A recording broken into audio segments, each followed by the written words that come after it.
याद रखिए, आप मुसलमानों की भीड़ में शामिल हो या ना हो, लेकिन अगर आपका अकीदा यहां है तो जन्नत आपको भी मिलेगी।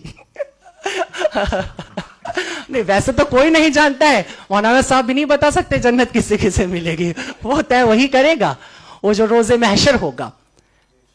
पैगंबर साहब की जिंदगी की 3 बातें बड़ी खूबसूरत हैं और बड़ी कीमती हैं, जिसे पूरी दुनिया, जिससे मुझे लगता है मुतासिर होती है। उसमें पहली मैंने कह दिया कि ईश्वर में अगाध निष्ठा, ईश्वर के अतिरिक्त कुछ भी नहीं है। ये पहली बात है जो उनके कैरेक्टर से हमने सीखी है और पूरी दुनिया को सीखना चाहिए, सीखती है। मैं कई बार कहता हूं कि भारत में जिस देवता की हम अब पूजा करते हैं, दरअसल वो इस्लामिक गॉड है। उस ईश्वर को भी कहीं ना कहीं से हमने इस्लाम से सीखा है। वो गॉड वैदिक नहीं है, अभी कुछ अलग है। हम मूर्तियां बना के रखते हैं, बात अलग है, लेकिन वो मूर्तियां कुछ ऐसे से हजी कहता है, यहां तो हर घर में एक काबा होता है। हम उसी तरह से अब दुनिया को देख रहे हैं। हमारे पास एक ईश्वर है जो सजा भी देगा और हमें जजा भी देगा, हमको उससे फैज भी मिलना है, सब होना है।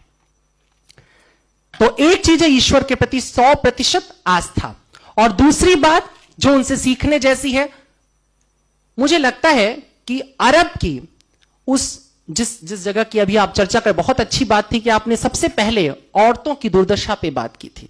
मैंने इस बात को कई बार कहा है कि यूं तो मेरा शादी ब्याह से सख्त विरोध है, मुझे लगता है ये दुनिया की सबसे ही बकवास परंपरा है, इसे खत्म हो जाना चाहिए। लेकिन फिर भी अगर कभी मेरा दिमाग फिर जाए और मुझे सचमुच शादी ब्याह करने की नौबत आ जाए, तो मैं हमेशा निकाह चुनूंगा, क्योंकि बड़ा खूबसूरत है। हिंदू क्या बड़ा झमेला है, वो एक साथ घुमा देते हैं आंख के चारों तरफ, 7 जन्म के लिए एक आदमी के साथ आपको बांध देते हैं, बड़ी मुसीबत है, छूट नहीं सकते। जहन्नुम हो जाए जिंदगी, लेकिन रहना वही है तुमको।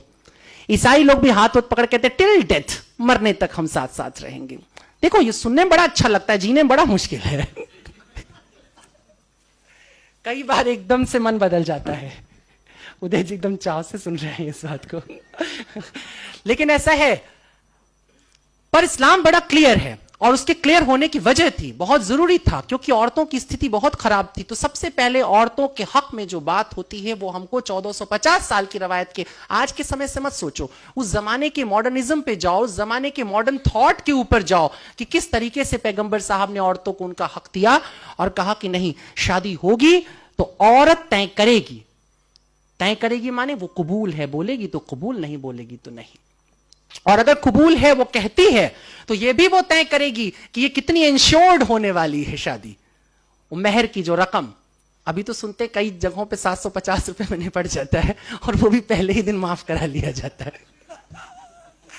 देखो ये सब चलता रहता है ना, इसीलिए हमें मजबूरी में बात करना पड़ रहा है। किरदार रसूल अल्लाह, उन्होंने चाहा कि औरत अपने हक को तय करे, वो कहे कि मेरे को इतना इंश्योर करो कि यदि कल तुम्हारा मन फिर जाएगा, कल तुम किसी और औरत पर तुम्हारी लालसा जाग जाएगी और तुम मुझे छोड़ करके जाओगे, तो कम से कम मेरे जीवन के लिए, मेरे सुकून के लिए इतनी व्यवस्था रहनी चाहिए।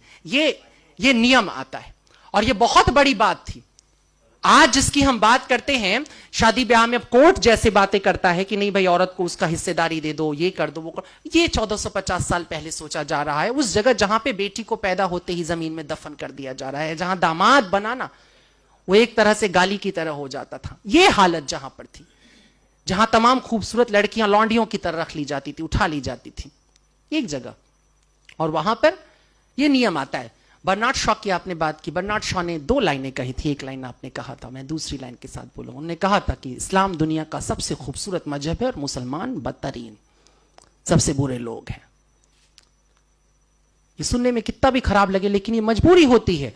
स्टेटस के साथ तुम्हें काउंट किया जाता है। तुम दावा करते हो कि तुम्हारे पास बेहतरीन सबसे बड़ा ज्ञान है, दुनिया का सबसे बड़ा ज्ञान तुम्हारे पास है, और अगर तुम उसके बाद जरा भी ओछी हरकत करते हो तो तुम सबसे पहले काउंट किए जाओगे, क्योंकि तुमने कलमा पढ़ा है, तुमने कहा है कि मैं नहीं मानूंगा किसी और को सिवाय अल्लाह के, मैं झुका रहूंगा उसकी बारगाह में, और जो झुका है अल्लाह की बारगाह में, उसके सामने जो सिजदे में पड़ा हुआ है, क्या तुम्हें लगता है कि वो इंसान कोई गुनाह करने निकलेगा, किसी का कत्ल करेगा, किसी को परेशान करेगा? ऐसा नहीं हो सकता। मगर तेरा दिल तो है सनम आशना, तुझे क्या मिलेगा नमाज में?